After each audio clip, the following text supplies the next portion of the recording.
Welcome to 3 on the Ones and Twos with your hosts, Tom, Cassy, and James. Just 3 old friends talking about their favorite records. Think of it as the coolest book club for music nerds. Good morning, everybody. How you guys doing today? Good afternoon. How you doing? Yes, actually, what am I talking about? It's a beautiful afternoon in Atlanta, Georgia. Decatur. Want to give a special shout out and thank you to our hosts, Cassy and Allie Yarborough. We've shot here before. It's always a lovely time, so cheers. And it just seems like life every time we do it here. Oh, this is rude. Let me do this. Every time we do it here, it gets better. The guests get better. The songs, the albums get better. You get drunk? I mean, I didn't want to talk about that, but I'm super stoked about this guest we have today. I'm gonna pass the mic to Cassy and let her talk. But the really cool thing is sometimes someone brings a guest and it's their special guest. But I like to think that this special guest is all of our special guests. Yes. So talk about it. So our guest today is Becca Merchant. And so I actually have not known you very long. Like I think we met this past fall. So Tom and Dee, I can say Dee, right? Yeah, Dee, my sister. okay. Tom and Dee said that I needed to go with them to see this band, Dikaiju, play at Boggs, and I went, and I remember they were awesome, right? But yes. I remembered it was a week or two before Idols were playing in Asheville, yes. And we had tickets to that. And I remember this person because we were up on the platform. I remember this person in front of me with really cool we were hair. Up top in the parking lot at Boggs. Yes. Yeah, and I remember this person in front of me with really cool hair that had an Idol shirt, and I remember because I was like, I'm going to see Idols. So I went to see Idols in Asheville. And then who was there? And so I went up to you after the show because I saw you, and I said, "You're from Atlanta," because and then I explained because I had not met you, but I had seen you at a show a week or two earlier. And then I think I got a little coughing fit, and this is the pandemic, right? So I got a little tickle, and so I quick ran off because I'm like, I don't want this person to think that I got the ick. So, but then I saw you again. I don't know how much longer it was. It was. I don't remember when the pickle pop-up. Right at Sabbath Brewery, when All Night Drug Calling Wolves and Blood Circuits and Nominot, and there was another. Yeah. It was a really good show. Yeah. Lovely afternoon. For Death Pickles, and I went up and I talked to you, and I remember you saying introduced ourselves, and then you said. Are you on social media? And then you're like, oh yeah, okay, so we have X amount of friends in common, so I know you're not a serial killer.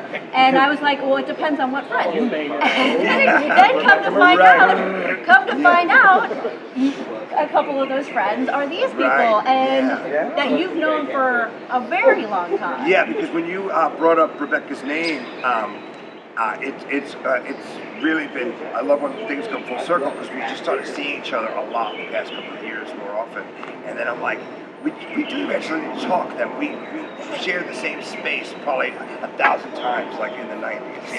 Going to shows and stuff, and then James the same, and it's awesome because James and I knew each other from back then, but did not know each other nearly the way we do now. Now we send each other bad jokes like all the time, right? So it's the best. And we've known each other since high school. Yeah. What? Yeah. We've had mutual friends over the years, and been at shows. Yeah, I remember when you and Sue. Yes. Wow. Well, we knew each other early in high school. She moved, but yes. Yeah. We started. We're at 25 years now. Congratulations. Well, so the cool thing is the whole idea about the show is we try to focus on the good stuff in life, which is love and positivity and music. It's magic, Yeah. And when we get special guests that are just really more than the average fan, which you clearly are. You just love music so much. We're super excited to have you, and we're going to let you talk for a minute and just say what record you picked. I just have to say that I could have guessed what record you picked. That's right. Okay, Yeah. When I said it, he was like, oh probably top, in 3 guesses I would have gotten it for sure, if not first. James is really good at this. He's done this with guests. It's like, I knew that so-and-so. Oh, I would love to know what other ones you were thinking, because I had 3. You had 3. I had 3. Well, I think the other would it be like there would have to be like a hardcore record, like a classic. I didn't send them a list. I think you had sent me a list of a Yeah, we never got to your Afghan's list. Witch record.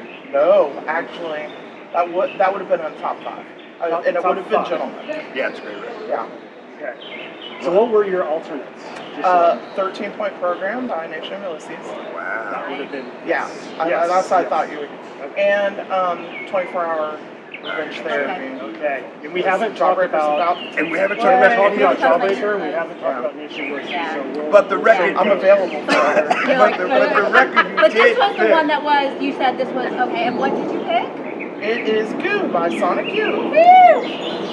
Which Yay. there's a lot to say A about this lot to record. say. Yes, and you have the tattoo Yeah, I'm the And she tattoo. has a to tattoo. prove it.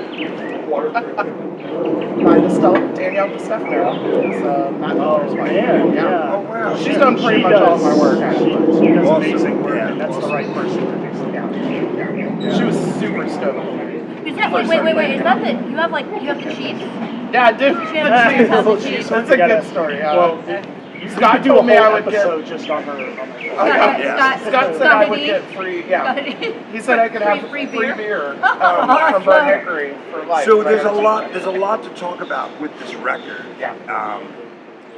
What first? I know you had a few other records, but like, what made you pick this one? To say, okay, my first time being up Music 1 and 2 is this third one I'm talking about. Like, what did it do for you? Like when you listened to it the first time, where were you in your life? What was it that caused you to want it as the cover, as a tattoo? Right. How, So like, clearly, I have like a lot of background with this Right. album, right? Yes. So the first thing was, I mean, I'd had a couple of Sonic Youth records. I had like Daydream Nation. I had like the Evil EP, like whatever I could get at Turtles. Turtles, right? yes. Yeah. Because I was, in high school. It was like early high school. That's where I got my music. But Wow. I used to religiously watch 120 Minutes, right? So the video came on for Dirty Boots, and guys, it changed my life. That's amazing. I literally But thought, not Cool Thing? Because I thought Cool Thing was the first video. for, Do you remember? yeah, I You don't remember Dirty Boots was but the- Dirty Boots, for whatever reason, I think because of the, it might have been the first one that you saw, like I can't even remember, but it was just like so special to me because it's this like It's love amazing. story about It's a great these story. people that don't know each other. They go to this show, Sonic Youth's And playing. you know who's in the crowd? So, Because I've mentioned it before. Tracy from Dolly's. yes, right. She was in Hoboken because it was filmed at like Maxwell's. It was Yeah. filmed at Maxwell's, yeah. And she was just hanging out at the show, and they're like, "We're filming a video. We need people to be in the audience." Yeah, we did. And it was Sonic Youth's Dirty Beats. Oh, that's cool. So like that's like, cred forever. Right, right. I'm in the audience in the Yeah. Dirty Beats video. I love that video. I love that song, and I love that video as well. And I It's a would, nice little, I would like- I don't know why say, the video's not coming to mind. The video for Cool Thing definitely does, but for some reason the video of Dirty Boots Dirty isn't coming Boots? to mind. And I did watch 120.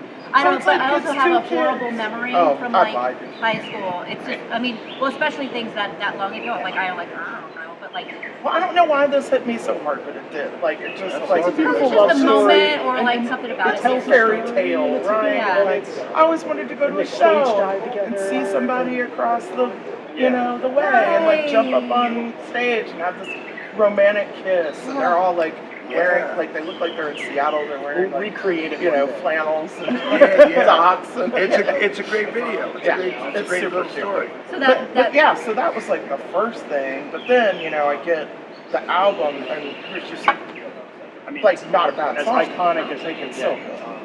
And the artwork from the awesome. Raymond Yeah. Panamon, like, Well, do you know the story behind that? Because the story behind this is actually it's actually taken from a real paparazzi picture. Yeah. From the Moores murders, which Yes. was the inspiration. The Moores murders were the inspiration of the Smiths song "Suffer Little Children," Right. and so that was what was it? Myra Hindley's sister in the picture, and then her husband, who actually is the one that went to the police and turned them in. So it's like I didn't know that because I've always seen this, and I've been like thinking, yeah, it's just this like. It's just a cool drawing by Yeah. Raymond Pettibone. Yeah, But then right. it's like, And oh, I ended There's up so reading much up on it. backstory. And they were originally supposed to use like one of his originals of like Joan Crawford or something. They decided that they liked this one better. And it's as iconic as it can get. Yeah. This is how I used to digest material. Yeah. Oh, what is this? Oh, I don't think I've had that since I was a kid. I have not. This is the sun still in the I don't think I have a VCR. Wait, whoa, I don't know whoa, whoa, VCR. whoa, whoa. Yeah, no, who does? Yeah, not anymore. No. But like, oh, is this like is this just So this is the making what of I it, think or what is it? What I think is amazing about Sonic Youth and this album is that they made a video for every song. Yeah. And then they released it as a VHS. Very cool. And I bought that at Turtles. That is so And that's how I owned the album until I got this like in the 90s or like I got it like They as made a video for every as song like a on college here. kid at Labs and Facts, and it's like, and it was like $5 or whatever, Yeah, and it's wow. like promo copy. Oh Like wow! this is one that's gonna be. Yeah. This is the crazy one. And I remember I was there, and Henry Owens was just shopping as Yeah. well. Yeah. And I'm checking out, and I remember he said like, "Yeah, I heard that's a pretty good record." You know, he's just kind of messing with me, you know, like, "Yeah, this is Yeah. probably Wait, alright." Trey, Yeah. so You got the back Henry of yours seal of is approval. like that. Yeah. Why did I just see something different? Well, it has the little promo, Oh, that's what like it is, orange on the- text. But what I wanted to say was that this is like for many years this was I would just like put this videotape on To listen to it. To and listen to it, and yeah. to watch it and listen to it as like a full Right. Yeah. That was your album. That was your album experience. which you know it starts with Dirty Boots. Yeah. I mean it follows the album and then it has the one with Joe Cole Yeah. like Wow. dancing with Yeah. Ken Gordon Yeah. singing. Yeah. I don't think I've seen it. Most of this. I haven't seen most. I'm sure you can go on Yeah. YouTube and watch every video. But I think it's they're interesting. all like professional video. Like, I know. I think yeah. it's interesting though that they made a video because a lot of times that doesn't happen. You know, they only make videos for like maybe like the select singles or the singles. Right. But to make them for Brilliant every single one of marketing. I them. mean, just think about like for a kid to go and buy that Yeah. and just watch it like a skate video. Yeah. Yeah. I feel like there were a few bands that were doing that at that time. Yeah. Like I had a Cure. I'm sure, yeah, like a VHS. Cure one. It was like Boys did that as well. These Yeah. all the check your head. These Yeah. people. Yep. Yeah, I have Which, that one in my attic. you want to feel old? It's 30, 30 years old. years. Yes, Right, like right, you yesterday. were just, like, posting I was it. like, Yeah, you know, yeah. oh my 31 goodness. maybe? Yeah. 91 is it? Yeah, no, By it's the way, 90. by the way, 90. everyone here is 90. aging wonderfully. 90. Yes. Yeah, it's like you know. We're all using still our here. voice care on. Yeah, exactly. That's like not like yeah. And so this came out in '90, and But I think this came out the summer that I graduated from high school. Wow. So the thing is I was a huge Public Enemy fan already. Yeah. And it was so cool to see this Chuck D with That was what so an awesome voice. And I remember hearing interviews around that time, and they were like really blown away with how professional he was. He came in, he was like, all right, this is my stuff, and do it like anything that they thought he might have been. He certainly wasn't. Like wasn't. Like, I don't know. He wasn't late. He wasn't. He was just very professional and just And you killed guys it. might know Yeah, might know exactly. more, but like my understanding was that I mean it wasn't intentional for Yeah. the reason he was on there was because He was in the studio. recording Yeah. Fear of the Black Recording Fear of the Planet, Black Planet, right? yeah. And so that's why he came in and ended Yeah. up doing that, and that's why the line in the song where it says "Fear of the Female Planet," Yes. it's like it's a reference. Yeah. to like really, I get chills. Yeah, Like, Yeah, right. that's so so awesome. great. Yeah. But also, Public Enemy recorded "Takes a Nation of Millions to Us Back" Yes. Yeah. immediately before Daydream Nation in the same studio. Yeah. They were crossing paths. So Public So Enemy they and already, Sonic Youth- yeah, and Public Right. Enemy was And so you cool listen through to- Lenny Friedman and skateboarding and stuff. Right. They all were very aware of each other's, very Right. aware of each other's, SST. aware of each other. Yeah. But I want to say that the Cool Thing video was the first thing, my first video I saw of this album. I think so. Me too. And I still think is maybe the coolest music video ever made. So it's unbelievable Yeah. how cool they look. Yeah. It's the epitome. They're Yeah. like unbelievable, but Yeah. it's like it's not. It's just really like just cool. Yeah. I think that was the first video I saw I as mean, well. it's These guys it's are like- artsy but not bizarre. It's like, especially Right. like when you were the age that we were when this came out, and it's just like, They're like shooting ray guns at each other. Yeah, and you're right? just like, and they're yeah, they're in a badass, bed, yeah. like just going, and then Right. Yeah. It's Tim it's Gordon's there it's with like trippy. the Yeah. go-go dancers. Yeah. and Yeah. On the, it's just like every frame of that And the video black is cat. like iconic. Of like, you Well, could and they were take- just so cool during that were, time. yeah. Like they were in Sassy Magazine, which Well- I subscribed to, hung on my wall. Against Fenolius was in it Yeah. too, Yeah. of course. They Like did so much for up and coming bands. Let's remember how responsible they were for, say it's the first record on Geffen, how responsible they were for getting like their own song. Well, also this time was huge for them. Right before they signed to Geffen, and one of the reasons they left their old label because they were doing a side project with Mike Watt called Ciccone. Yeah, doing Madonna and covers. one of the reasons that they left, one of the reasons they left their label was the handling of the Ciccone Youth album. Like they wanted to put it out at the same time as Daydream Nation, and the label was like resistant against that, or they wouldn't let them. And so that's one of the reasons they left. But I think it's cool that they did all this stuff, and they also like collaborated with like Mike Watt, and they were like, I mean, they just collaborated. Ciccone Youth is cool, man. I had that record at some point. It's probably somewhere in my folks. I got the Whitey album. Really, the White album? Yeah, that's the one that they wanted put out at the same time as Daydream Nation. Yeah.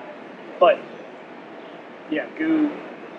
I mean, this album, like, because not only is so Dirty Boots is like my love song, right? Yeah. Like, to me, but then, you know, cool thing is like my walkout song.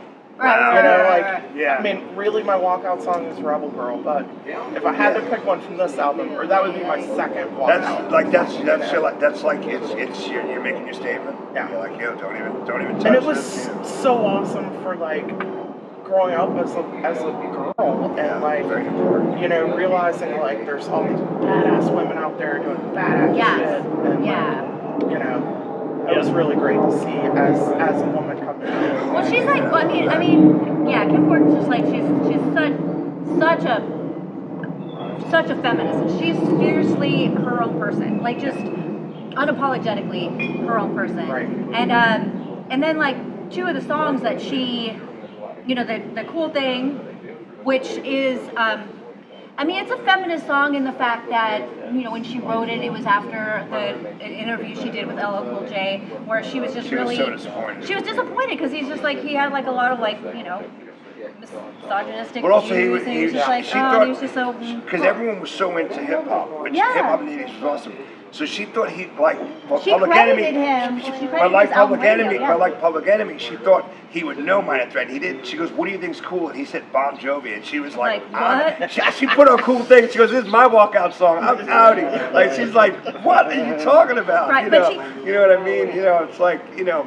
Well, she also contributed Tunic, Yes. which is, you know, about Karen Carpenter, and like all how about her like... mom was so abusive. Well, her mom and like just kind of like the record industry was just kind of so dismissive of her as a solo artist. And I mean, come on, And they're huge she Carpenters was just fans. They covered the Carpenters later. Yeah, I mean, I love that. and- The best cover. The best and cover like ever. Yeah. Karen Carpenter might be like one of the most heartbreaking stories like in music, Awesome just drummer. about. I mean, and singer, and just drummer. I mean, she was, Yeah. and so Full of talent. I love that the song is kind of like an anthem about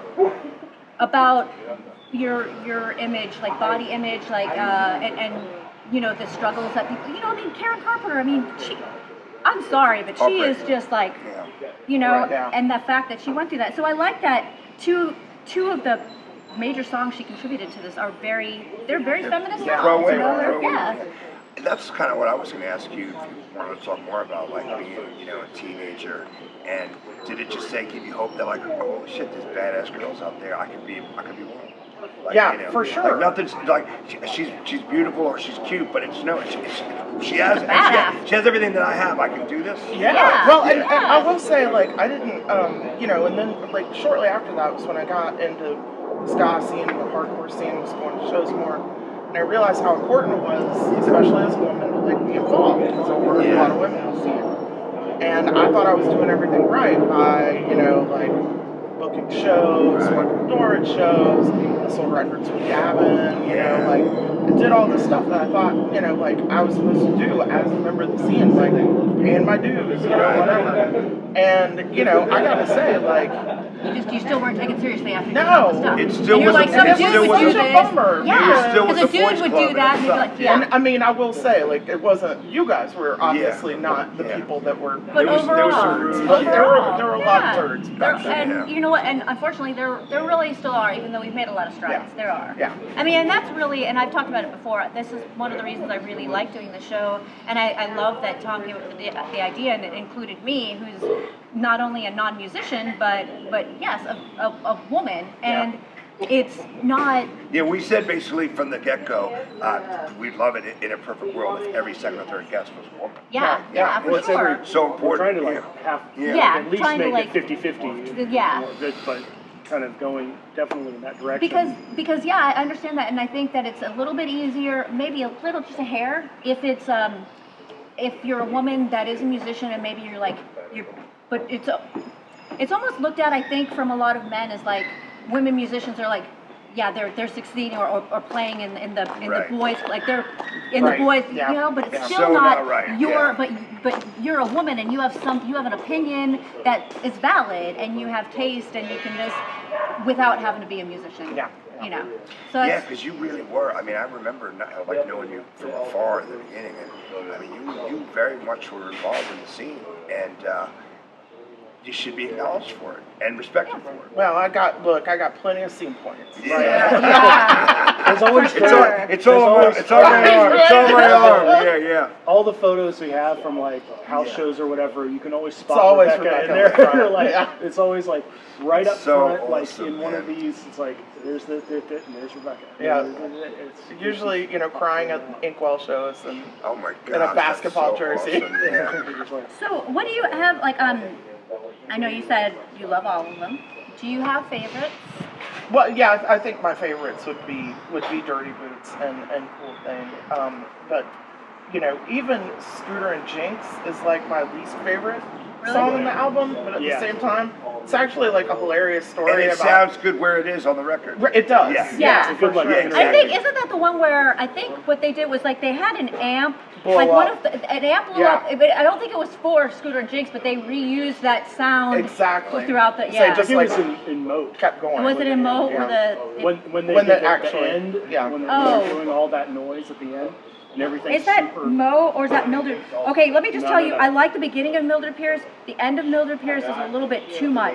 Yeah, A it's little all bit, yeah. It's like it goes outside of my like Goldilocks zone of like how much I can see back and forth. It's like, yeah. But I mean, for a major label debut album, I always think about it like Sonic Youth really nailed it as their first major label, and they're like it's like their sixth album. Yeah, you're right. Like to do your sixth album, hitting a major label and making like your best And album. clearly having a deal Do we with think the this people. is the best Sonic Youth album?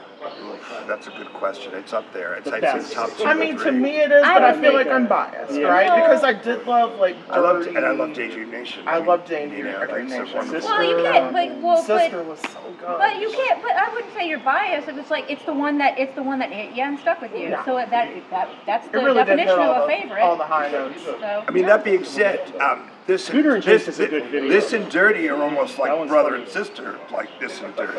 Sometimes they almost feel like Which they're- one? This and Dirty almost feel like. Oh, they're- I look they're at them brother as and kind of sister. like, Yeah. well, I It's- look at the same with like Check Your Head Yeah. and Ill Communication. Yeah. Like I look at those as being almost like two albums. So, like, in maybe one, they- but, like, maybe they this had- is kind of like Dirty. Yeah. Like they just kind of expanded what they did on Goo to make Dirty. Yeah, but maybe then they had 4 or 5 then they went in a ideas. different Yeah, they had direction. 4 or 5 ideas that they didn't finish, and then just went right in after that. Yeah. I mean, and it's genius. It's wonderful. Like, yeah. 100%, And Jake Vasquez you know. sang on it. So Yes. background. Yeah. Yep. No, I think I think it's an amazing first, like for a big label, and you can't touch it.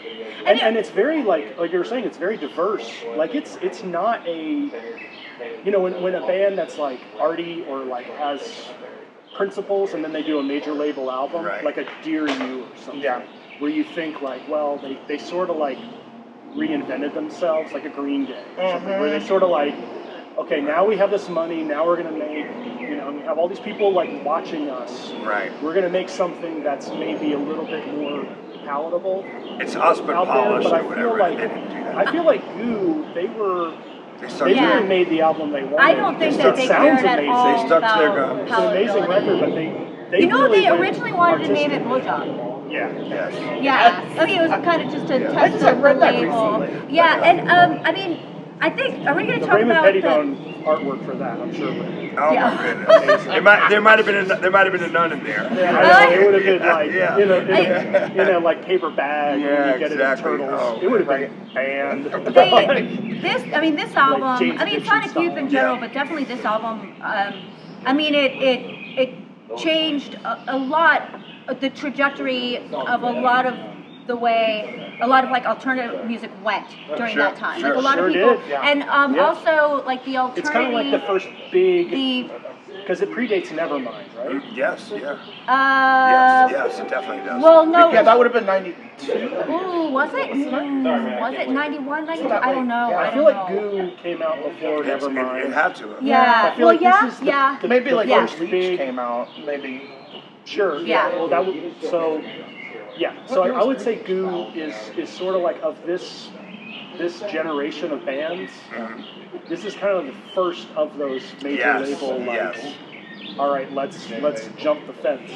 Well, and then let's- speaking of videos too, I was just thinking about this.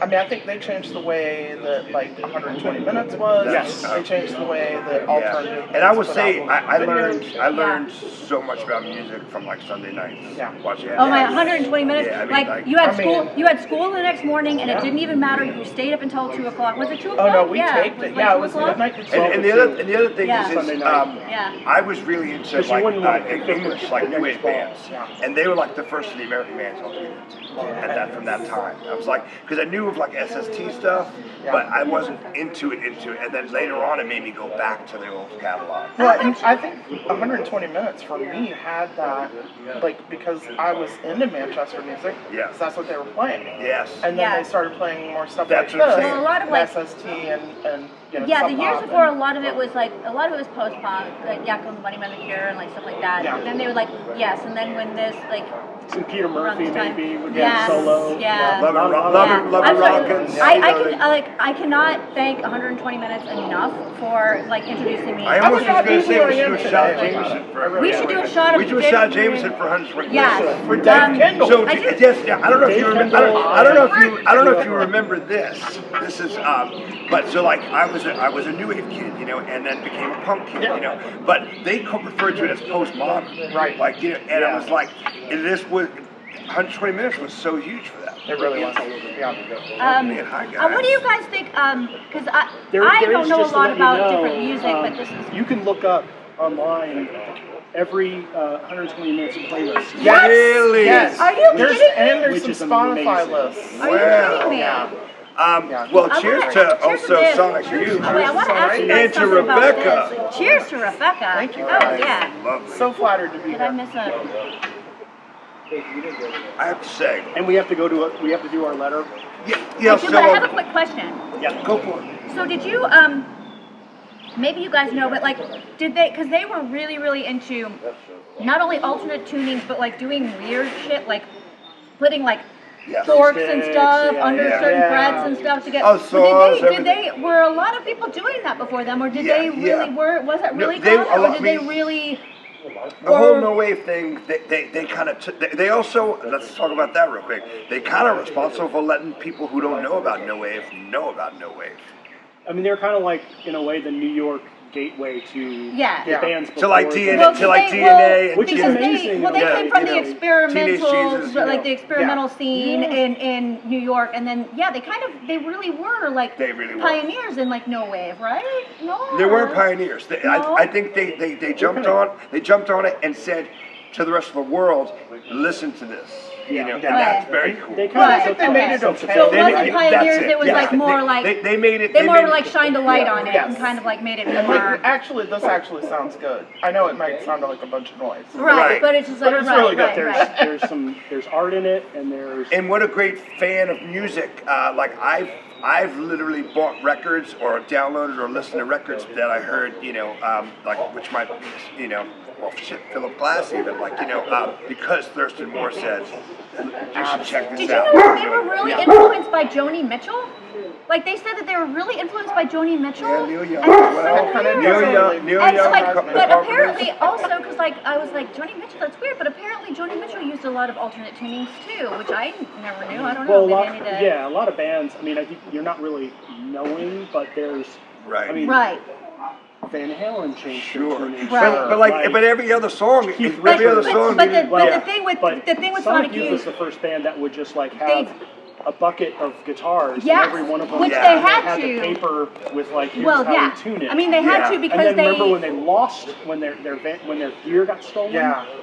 They had No. their equipment trailer got stolen, And after every other this. guitar Really? had a After different they were- tuning. Yeah. And they never wrote down, and they're like, we need to get these guitars back because we don't know how to play these songs. Without, Like, they never, without like, wrote knowing, it, like, they just had the never did, guitar. just like whatever. They couldn't And go then to Yeah, the like made, well, they a said that spreadsheet like their or alternate something. tour like was like a nightmare to go on tour because they would have like because they'd have like one guitar would be good for like 2 songs and then they would have to have like a completely different. And Goo was good, and the Geffen thing because they now had the budget to get good guitars that they could like. Yeah, so tune when and all You these still gotta other- write stuff down though. when their They equipment still got have it. stolen, they couldn't play a show in Baltimore and borrow their friend's guitar. They needed their own. Yeah. They actually put it out on Like, MTV. yeah. Like we lost our equipment, it got stolen. We need to find, and they recovered them. Yes, they Did yeah. they? And they With were the able notes to- with the notes attached? That They could, wow. and then they were able to. And I wild. think after Gosh. that they probably wrote everything down. Right. Yeah. Learned a lesson. Yeah. But We let's need to do get a to the let's do letter. a quick Yeah. letter here. Okay.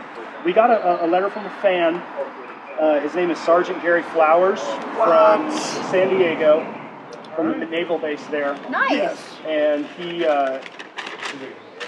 wrote us a letter. He said, Oh, he's got such nice handwriting. "I know, isn't it crazy? He uses invisible ink." Yeah. Well, it's almost like you can't see it. You know. He says, So good. "Hi, Tom, Cassy, and James. I love the show. I heard you are going to be doing an episode about Sonic Youth in the future. I wanted to know, and also with your guest, who is your favorite member of Sonic Youth and why?" Good question. Good question, Gary. What a great group of people in that band. Yeah. I met Lee Ronaldo at a watch show in New York right before the pandemic, and funny enough, he was with Nels Klein, 2 awesome guitarists that I love, and I got a chance to, my brother and I, Scott, got a chance to hang out with him and talk with him for a while. So I'm going to say Lee Ronaldo because he was super nice to me. Yeah. And he was just so rad. And but I also am a huge fan of him as a guitar player. You know, I mean, it's just he's just such a interesting. I'm a big fan of the underdog and unlikely rock stars. Yeah. He looked Yeah. like he could be a professor or a librarian. By the Right. way, And he sings And Moat, doesn't he, on yes. here? Lee Ronaldo sings Moat, right? Yeah, I But love most that one. importantly, He sings on Disappear. Yeah. Oh, really? Most importantly, I want to hear what the I ladies like got Moat. to say about their favorite, favorite. I mean, members. I love Thurston Moore because I thought he was so hot. Yeah. And I had an imaginary boyfriend named Thurston Moore. Well, you got into him in high school, But, and yeah. I think I talked about this recently when I was talking about Echo and the Bunnymen. Like I was talking about like how when you're a girl and and you're in high school and you start listening to that, it's like of course that they say everybody does. Like yeah. Well, but then of course I really loved Kim Gordon though because obviously like super strong woman But energy. Thurston Moore is also like he's really is cool. Like, he's Yeah. got, like such like crazy I was taste. kind of bummed that he kind of ended up being a little bit of a turd in the end, but Did he? well, yeah, he was Everybody kind of can. running around. Yeah. But I actually have not read her. I read the it. book yet. I read it. Did you? It's fun. It's like candy. It's not the best written, but Yeah. she's not at all. She's not a Right. real writer. She just But doing her her stuff. story's a great art school student, a huge fan of music, and inspiration and stuff she's done for women and young girls. Because I think I'm a feminist, myself. So I love it. I'm a huge fan of that and hers, and I think it's girl in a band is called. She's a right? great. Good Honestly, stories. you get an appreciation of her as an artist because you don't really see that much when she was the bass player singer of Sonic Youth. Right. You kind of just saw her as somebody on stage or somebody on a video, but then over time you've learned oh yeah, well no, she comes from California and she comes from this artistic background, and she continued to be an artist. Even everything she's done, which I really dig. Everything she's done, even like the pictures that she takes of what her and her daughter on Instagram, or anything, whenever she presents, that's a piece of art. Like, and I love that. Like, because life is art, you know. Like everything she does not do it half-assed. She presents it as well, I'm gonna say my favorite. I would say Kim Gordon. Yeah. And I would say, you know what? Honestly, though, like everybody's saying all the amazing things that I would say about her, but at the same time, like thinking back when I first heard, when I first saw the video for Cool Thing and stuff, I think that I was kind of. I don't want to say intimidated by her because obviously she wasn't, but she was like. She is intimidated. Yeah, she was like yes, she was such a badass and just like really like you get up on stage, like she's not gonna tolerate any right. And so it was kind of like hard to. I mean, she's my favorite member, and like I've grown to be like like that's pioneering, and that's like what I think like the younger, maybe more insecure me was very intimidated by that. Intimidated by she's way cooler than I can be, way tougher than I can ever be, you know. But like, in like retrospect, like it's what she did for feminism and for like especially women in music or women interested in music and our voice. Well, I think I really liked what you said about her before when you said she's just unapologetically her. She is, and I like to say that I think I'm unapologetically me. You are, and that's awesome. And I don't know if I'm working on it. I'm getting there. But like I'm trying. We're all growing. You know. What is your favorite? Well, I was going to make a joke, but my brain was not connecting this neuron, so I had to look it up. I was going to say Bob Burt is my favorite Sonic Youth member, who was the drummer before. But he didn't play on this yet. But I was like, I should have had it in my head because I was blank. I was like, who's the drummer who was in Bad Moon Rising in the early album? I love that guy. It's Bob Burt, who was in Ferris Bueller's Day Off, who had an art career. Right. He's the garage attendant who comes out and like is like. He's a great drummer. Like, really? I'll take good care of this. Yeah. He's a great drummer.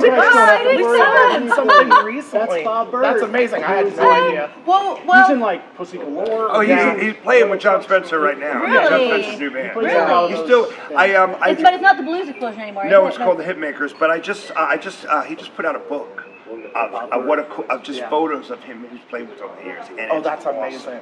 And the pictures are amazing.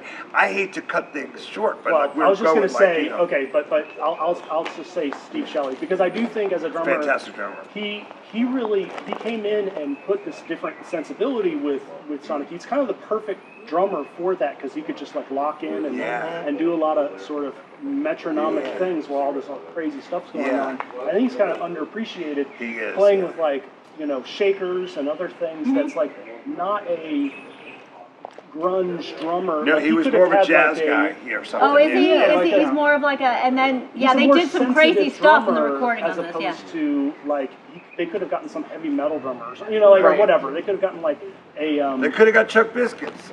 Yeah, Dave Grohl or something, and it wouldn't. I love Chuck Biscuits. Right. Oh man, Biscuits would have been. Chuck Biscuits would have been awesome. Yeah. But anyway, that was. So both of those are your answer. I mean, and the question really was, who's your favorite Sonic Youth member? So they didn't specify the record because they didn't know the record. Yeah, and not to mention, big ups to Bob, man. Bob's awesome. Yeah. Well, big ups to Rebecca. Yeah, big ups to Sonic Youth and big ups to Rebecca. Well, thank you guys. So much. Thank you. Yeah. Thank you, Casey and Ellie, Matthew, Brad. Production credits. Cheers, everybody. Woohoo!